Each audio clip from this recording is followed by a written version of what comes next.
Olá pessoal, tudo bem? Boa tarde, bom dia, boa noite. Aqui fala com vocês Daniel Chaves, eu sou professor da disciplina de Tecnologias de Informação e Comunicação no Ensino de História, que está com a ementa aqui na tela, né? Uma disciplina que, como a gente já sabe, já passou pelo seu primeiro ciclo avaliativo, e a gente vai continuar agora aqui a parte teórica do curso, para que possa ser feita com toda a tranquilidade necessária. E a gente vai tentar observar um pouquinho do que são os aspectos pedagógicos, né, da educação remota digital. Nunca é demais lembrar que esse curso é um curso que, muito em função do contexto da pandemia, ele acabou se tornando um curso amplamente relacionado a pensar como a gente pode e deve adaptar as nossas atividades, especialmente ponderando aqui a questão do ensino de história, para a questão online, né? E isso não é algo, como a gente já sabe, em nada trivial. Por que isso não é em nada trivial? Porque isso exige um conjunto de adaptações muito complexo. O que eu estou chamando desse conjunto de adaptações complexo? Eu estou pensando aqui em pelo menos três dimensões absolutamente importantes. A primeira delas é essa aqui, olha, a dos aspectos pedagógicos do que a gente está chamando de educação remota e digital.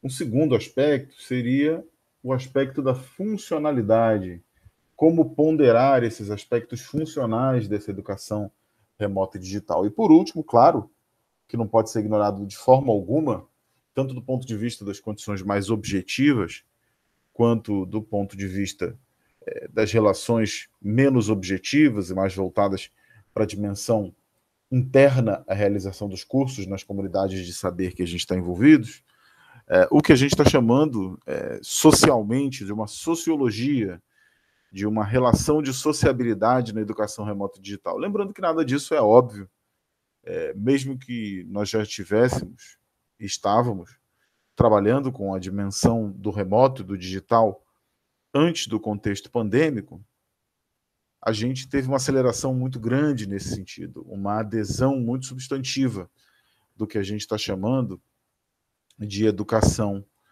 remota, né? E do que a gente está chamando de educação digital nesse contexto da pandemia, que é um contexto que mostrou que algumas das condições sanitárias, algumas das condições sociais, algumas das condições tecnológicas vão impor o ensino à distância ainda no dia a dia da gente. Então vamos observar um pouquinho desses aspectos, tudo bem? Vamos lá. Uma questão importante são as das condições práticas.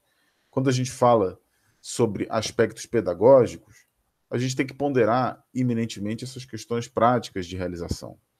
Porque o ensino remoto tem se consolidado cada vez mais, principalmente devido à tecnologia avançada.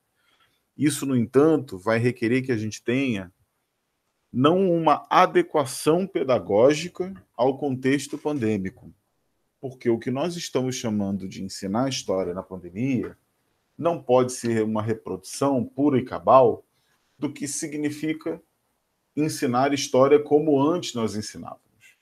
Ou seja, o digital e o remoto não é um facsímile do que era o presencial, vamos chamar assim, do que era o analógico e presencial. O digital e remoto não é um facsímile, ele não é uma adaptação pura e simples. Ele exige uma outra ponderação sobre o que é a relação de espaço e tempo de aprendizagem. E o que até mesmo nós estamos chamando de relação ensino-aprendizagem. À luz do fato de que a nossa capacitação e a nossa atualização para trabalhar nessa modalidade não é que ela venha dispensar, por favor, eu faço esse friso desde o início, não é que ela venha dispensar o que é o trabalho do professor. Em hipótese alguma, isso é possível.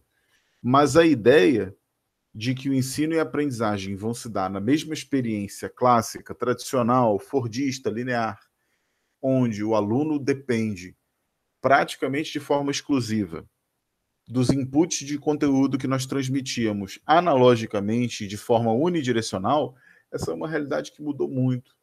Por quê? Porque vamos supor aqui, e eu vou simular um comportamento de aluno durante essa aula. O que é um comportamento de aluno durante essa aula? O comportamento do aluno é o comportamento da curiosidade, né, gente? É obviamente isso. Todos nós trabalhamos com isso. Então, vamos supor que eu estou falando aqui sobre aspectos pedagógicos online, e eu posso fazer uma busca sobre isso e receber diversos conteúdos. Olha, a gente recebe muita coisa. Vocês vão jogar no Google e vocês vão descobrir centenas, talvez milhares, além do que são os outros conteúdos correlacionados. Dá para achar muita coisa. Mas a questão é que a gente acha muita coisa e isso importa, e isso é relevante. Como isso se torna relevante? Esse é, do meu ponto de vista, o epicentro do que é a nossa preocupação pedagógica em ensinar história em uma ambiência online digital. Qual o fulcro disso que eu estou dizendo? O fulcro disso que eu estou dizendo, o elemento central, de fundo, que eu estou dizendo para vocês aqui, é basicamente o seguinte: aprender história de forma difusa, em outros modos, em outros suportes, com outras linguagens, de forma síncrona ou assíncrona, utilizando múltiplas fontes, não é exatamente uma novidade. Mais uma vez, muitas das coisas que a gente acha que são exatamente novas não são exatamente novas. Porque as pessoas sempre tiveram formas de aprendizagem do que é história que foram independentes em alguma medida do docente, da relação magisterial do ensinador em sala de aula. Quer dizer, aprender história é algo que transcende necessariamente e intrinsecamente a sala de aula. Mas a visita guiada à história com a devida qualidade, com o devido crivo científico, historiográfico, com a possibilidade da aplicação do método, com o uso de teorias apropriadas, com uma visão, em suma, epistemologicamente coerente com a mais completa visão, isso sim é uma relação que depende do professor. O exemplo disso é essa pesquisa no Google. Eu posso fazer a pesquisa com palavras-chave no Google, vou utilizar de uma inteligência artificial, como posso até mesmo fazer uma visita virtual a um museu online e obter informações, mas de forma não necessariamente estruturada conforme o que é o mais tradicional, o mais testado, melhor dizendo do que tradicional, conjunto de métodos científicos. Então, ainda assim, o professor será importante. Mas o professor que será importante será um professor que deverá estar atento às condições práticas de preparo e atualizar suas metodologias de ensino para trabalhar de forma devida com o que é de fato esse contexto. Então a gente tem que ter algumas preocupações do ponto de vista da técnica e da tecnologia para pensar essas relações pedagógicas. Isso passa pelas condições intrínsecas à relação ensino-aprendizagem, tudo bem? Que envolve, de fato, todo o conjunto de conhecimentos que nós adquirimos nas práticas de ensino, no nosso dia a dia de sala de aula, mas também existem alguns aspectos que acabam se confrontando e se entremeando a discussão pedagógica que a gente vai ter que levar em conta. Como, por exemplo, as questões de conectividade, que são uma ponderação. Se o nosso aluno, se a nossa aluna está acessando devidamente os conteúdos de forma regular, se ele está se conectando e ele tem como se conectar. Uma outra dimensão extremamente importante para a gente olhar essa questão do ensino digital e remoto é a questão da instrumentalidade, ou seja, o que a gente está chamando de uma experiência de ensino-aprendizagem perpassa diretamente o fato de que o aluno, além de ter condições de se conectar, ele também tem as condições necessárias instrumentalmente para fazer um bom uso dessa conectividade. Ou seja, ok, ele possui o preparo técnico necessário, conhece o que é o YouTube, conhece o que é um Google Drive, conhece o que é o manuseio de PDFs, ele sabe acessar uma pasta, sabe participar de uma sessão, mas ele tem os instrumentos necessários para isso? Ele tem o tablet, ele tem um computador, ele tem um bom aparelho de telefonia celular? E além de tudo isso, que é muito importante para se pensar o digital e o remoto também, dado o fato de que nós não estamos necessariamente próximos a esses alunos. Esses alunos estão disponíveis? Quais são as condições do entorno social prático, rotineiro, cotidiano desse indivíduo? Isso, por sua vez, dialoga diretamente com as próprias condições, digamos, de uma ambiência socioeconômica e doméstica. Porque muitas vezes a indisponibilidade do nosso aluno vai fazer com que a gente tenha que ponderar que as condições socioeconômicas, as condições domésticas, as condições familiares imporão adaptações à nossa questão de como avaliá-lo, de como medir a sua frequência, de como medir o seu engajamento, de como nós estamos realmente viabilizando a relação ensino-aprendizagem, que é o cerne da discussão pedagógica na prática, né, gente? É pensar a melhor forma de viabilizar a experiência do conhecimento, chegar de forma palpável, de forma razoável, ao usufruto do cursista ou da cursista.